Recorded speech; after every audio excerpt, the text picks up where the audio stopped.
ഞങ്ങൾ വിചാരിച്ചു കട്ടിട്ട് പോയി കളഞ്ഞു എന്നല്ലേ. കൈമൾ മാഷിന്റെ മോൻ എല്ലാം പഠിച്ചു, കക്ക മാത്രം പഠിച്ചില്ല. ഒരാളെയും ചതിക്കാനും അറിയില്ല.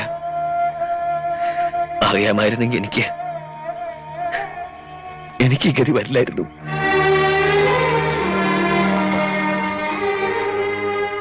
എന്റെ വീടിന് എല്ലാവരും ചേർന്ന് തീ വെക്കും മുമ്പ് എനിക്ക് അവിടെ എത്തിയേ പറ്റൂ. ഒറ്റയ്ക്ക് പോവാനും പറ്റില്ല, ആരെങ്കിലും കൊണ്ട് എത്തിക്കണം.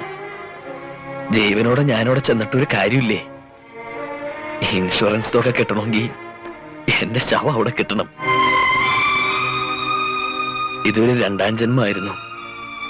ഒന്നും കേൾക്കാത്തവനായി, ഒന്നും സംസാരിക്കാത്തവനായി.